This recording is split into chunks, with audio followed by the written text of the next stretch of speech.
중 한국인 입국을 1순위로 결정한 곳이 있어 화제가 되고 있습니다. 작년에 한국인이 30만 명이나 방문했을 만큼 아름다운 북마리아나 제도입니다.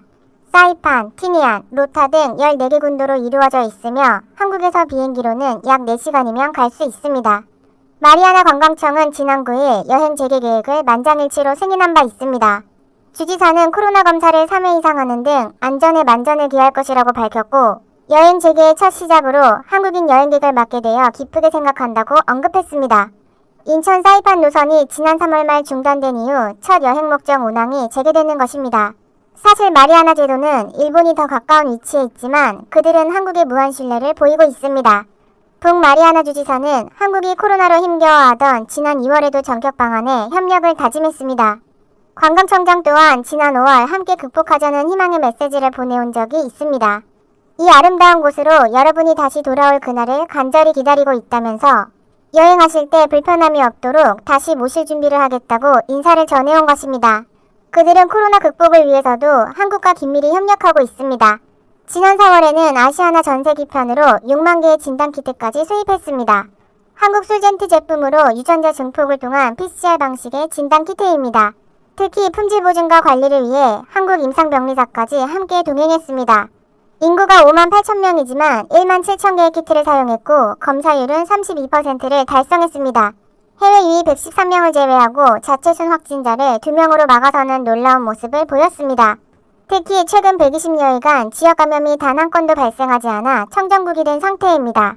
11월 미국 질병통제센터도 마리아나 제도의 여행 경보를 가장 안전한 1단계로 낮춘 바 있습니다. 게다가 한국은 이들 지역을 위해 생명수를 나눠주는 선행까지 보였습니다. 사이판은 강수량이 풍부하지만 지형과 지질 탓에 상당수 물을 수입에 의존하고 있습니다. 2012년 첫 수출이 이뤄진 제주 삼다수는 이들 지역에서 국민 생수로까지 불리고 있습니다. 한류 열풍과 한국 관광객 증가가 맞물리면서 사이판 생수시장의 절반 정도를 차지하고 있기 때문입니다. 올 상반기 삼다수의 국내 시장 점유율이 41%인 것을 감안하면 사이판의 한국 물사랑은 대단한 것입니다.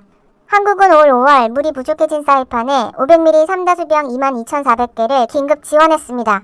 코로나 방역에 힘쓰는 사이판 이민구, 검역소, 병원 등에 사용되도록 도운 것입니다. 그러자 지난 8월 사이판 시장은 제주도로 감사의 편지를 보내 고마움을 드러냈습니다. 게다가 사이판 옆 티니안 섬은 한국인 혈통이 35% 이상 존재할 정도로 인연이 깊은 곳입니다. 티니안은 제주도의 10분의 1 크기로 3천여 명 정도가 거주하고 있는 작은 섬입니다. 이곳 사람들의 성을 봐도 킹, 신, 최가 많은데 한국의 김, 신, 최씨와도 발음이 비슷합니다. 티니안은 원래 독일령이었으나 1차 대전 독일이 패망하면서 일본이 점령했던 지역입니다. 일본은 이 지역을 개발하기 위해 한국인을 강제로 끌고 와 가중노동을 시켰습니다. 그러다 태평양 전쟁이 터졌고 일본은 미국령이던 바로 옆 괌까지 점령했습니다. 북마리아나 제도와 함께 이 지역을 태평양 진출 전초기지로 삼은 것입니다. 1944년 미군이 이곳을 점령하기 전까지 일본군 8,500명과 강제징용된 조선인 6,000명 정도가 있었을 정도입니다. 당시 일본은 섬에서 후퇴하면서 많은 한국인들을 죽음으로 몰았습니다. 한 무인도에 조선인들을 버려 모두 굶어 죽게 하기도 했습니다. 미군은 일본인들이 안매장했던 조선인 5,000구의 시신을 발굴했고 해당 섬에는 위령비까지 세워졌습니다. 다만 2,500여 명 정도의 한국인이 미군과 현지인의 도움으로 가까스로 목숨을 구할 수 있었습니다. 그렇게 남겨진 한국인들은 특유의 성실함으로 현지인들로부터 사랑을 받았고 그 집 사위가 되어 후손을 낳았습니다. 마리아나 제도의 사이판 해저에는 총 2개의 한국인 위령비가 있습니다. 그중 한 곳은 한국인 강제징용자 6,000명을 태운 일본 화물섬이 침몰했던 장소입니다. 전쟁이 한창이던 시절 미군이 이들 모두가 일본군인 줄 알고 길을 공격을 했기 때문입니다.